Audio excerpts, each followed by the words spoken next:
এই যে এই রাজ্যের এতগুলো কেলেঙ্কারি, এতগুলো দুর্নীতির অভিযোগ, সেক্ষেত্রে রাজ্য পুলিশ আর সিআইডির কনভিকশন রেট কি?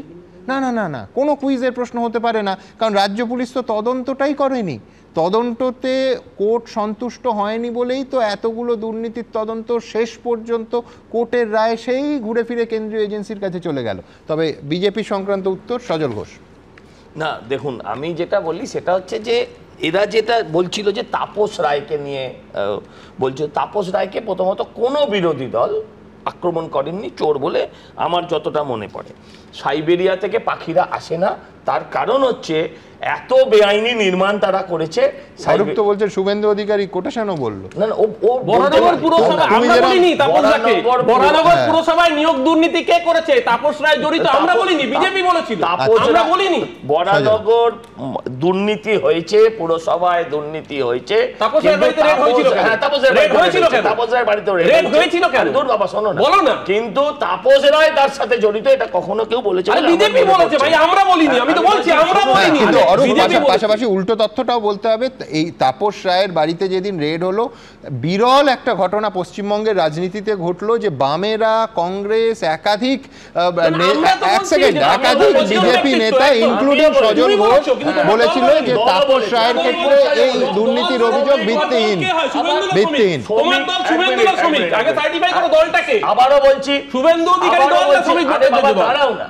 হ্যাঁ, তোমার দলে তো সেটাও নেই। আমার আমরা তো এখনো বলছি তাপসদার বিরুদ্ধে এটা কিন্তু সবে 10 মিনিট হয়েছে। বলো না, তুমি বলো না, আমারও বলার জোর আছে, তোমার একা আছে। আমার বক্তব্য হচ্ছে যে তাপস রায়কে আমাদের দলের লোকেরা রেড হওয়ার পরের সময়টা অন্তত আমি মনে করে বলতে পারি কেউ, আমরা একটা প্রতিবেদন করেছিলাম, বিরল ঘটনা, কেউ আঙুল তোলেননি। সবাই তাকে বলেছিলেন যে এই মানুষটার সম্বন্ধে এটা বিশ্বাস করতে পারছি। আমি একটা কথা বলবো, আপনি আর্কাইভে না শুভেন্দু যেদিন অ্যারেস্ট হয়েছিল সেদিন শুভেন্দু স্টেটমেন্টটা একটু বার করে দেখুন, আমি বের করতে বলছি, দেখুন শুভেন্দু কি বলছে। একদম। আবার বলছি আরেকটা কথা হচ্ছে, আমরা তো তাও দাঁড়িয়ে যে ইডির ওপর বিরক্তি এটা তো প্রকাশ করেছি, কিন্তু যারা চুরি করেনি, যারা পার্থর মতন টাকা পায়নি, যারা অর্পিতা পায়নি, খেলনা নিয়ে খেলারও সুযোগ পায়নি, তারা যেভাবে এখানে বসে নির্লজ্জের মতন চোরেদের সমর্থন করে শুধুমাত্র নিজেদের পদ আর সামনে বিধানসভার টিকিট, এটার লোভে, তাদের প্রতিও তো ঘৃণা দুঃখ ছাড়া আমার আর কিছুই থাকে না।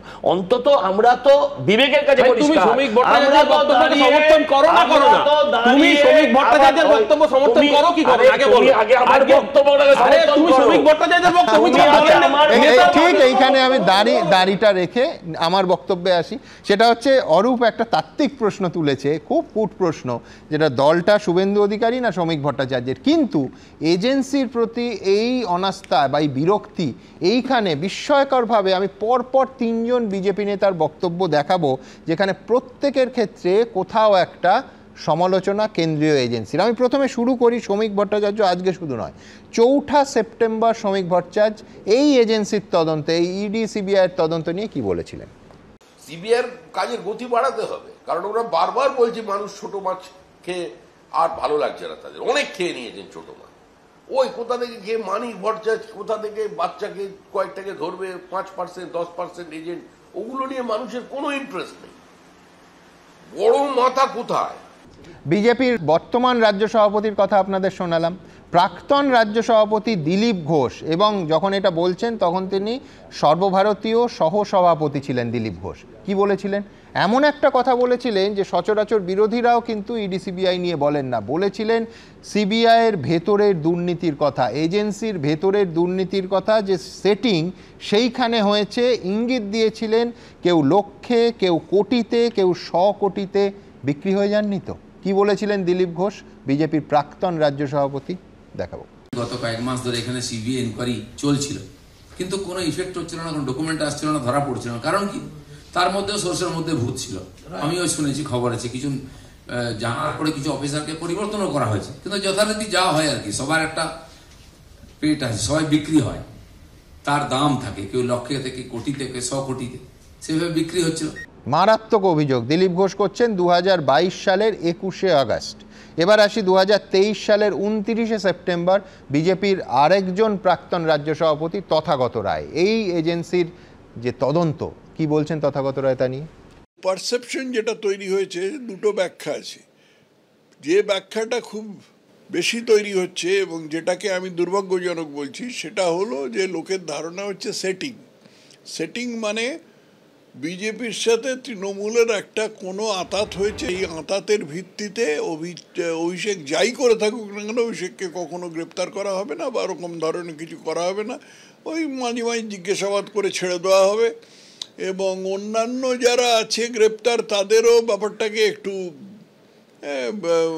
বাপু বাছা করে একটু মোলায়েম করে দেওয়া। সজল, ওভারঅল বিজেপির একের পর এক বড় নেতা শ্রমিক ভট্টাচার্য থেকে শুরু করে প্রাক্তন এবং বর্তমান সুর কিন্তু মোটামুটি এক।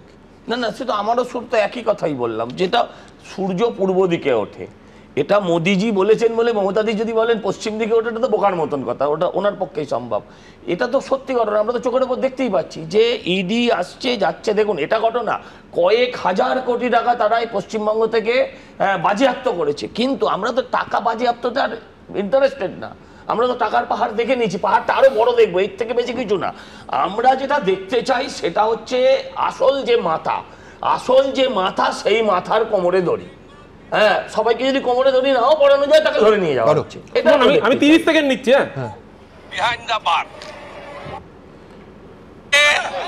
ईडी का रेट तो होगा ही, चोर है। टी शर्ट दे Sujit Bose involve south Dumdum municipal recruitment scam.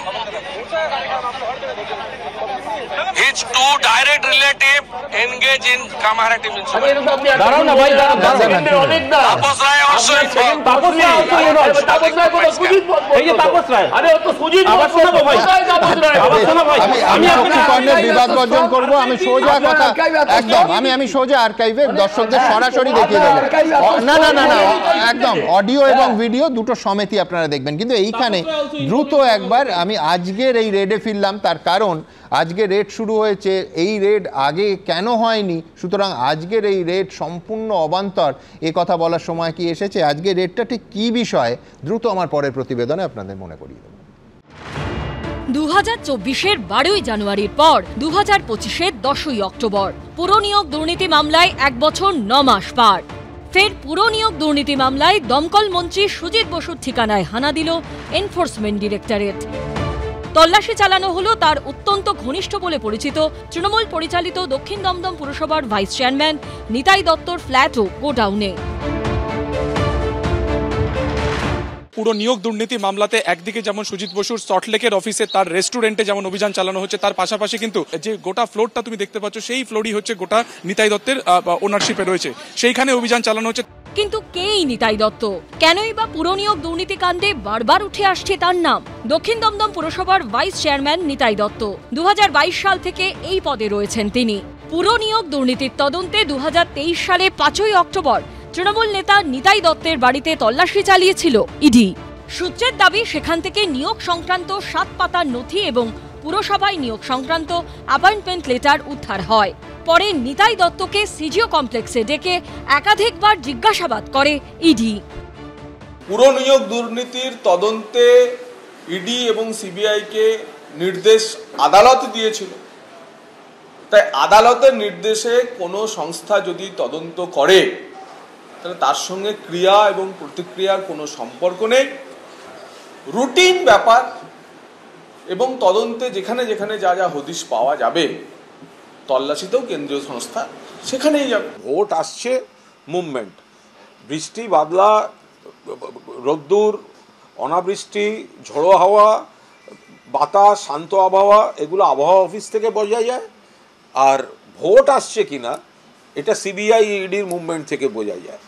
তো এবার বাকিটা সুজিত বসু তিনি ইতিমধ্যেই যা যা বলার বলেছেন, ফলে মানুষ বুঝতে পারছেন যে এগুলো ভোট আসছে রাজনৈতিক প্রচারের হাতিয়ার হিসেবে সিবিআই ইডিকে ব্যবহার করে কিছু নেগেটিভ খবর করানো, এগুলো সব বিজেপির রাজনৈতিক ভোট স্ট্র্যাটেজির মধ্যে পড়ে এগুলো। এর আগে যখন ইডি তার বাড়িতে হানা দিয়েছিল তখনও নিতাই দত্তর নাম উঠে এসেছিল সুজিত বসুর গলায়। আমার আত্মসহায়ক নিতাই দত্ত আছে সবাইকে, তার বাড়িতে ইডিকে পাঠিয়ে দেওয়া হলো। 12 ঘন্টা জেরা তাকে করা হলো, 12 ঘন্টায় কিছুই পেল না, তার বাড়ি থেকে কিছু পেল না, শুধু বলতে হবে একটাই নাম, সুজিত বোসের নামটা তুমি লিখে দাও, তোমাকে ছেড়ে দেবো। তদন্ত অভিযান, ম্যারাথন রেড, রাজনৈতিক চাপানোতর সব তো হচ্ছে, কিন্তু তদন্ত শেষ হবে কবে? দোষীরা শাস্তি কবে পাবে? তৃণমূলের বিরুদ্ধে যতগুলো তদন্ত হয়েছে একটাও দিনের আলো দেখেনি। যে দিল্লির দাদা আর বাংলার দিদির যে সখ্যতা, তার জন্য যে সাধারণ মানুষের জীবন জীবিকা শেষ হয়ে গেল। বাংলার মমতা বন্দ্যোপাধ্যায় দিদি আর কেন্দ্রের মোদিজি যতদিন থাকবেন একটা তদন্ত দিনের আলো দেখবেন না। দুর্নীতি কেলেঙ্কারি তদন্ত এসব দিনের পর দিন দেখে চলেছে রাজ্যবাসী, কিন্তু রেজাল্ট কবে দেখতে পাবে তারা? শিবাশিস মৌলিক, আশাবুল হোসেন ও সুকান্ত মুখোপাধ্যায়ের রিপোর্ট, এবিপি আনন্দ।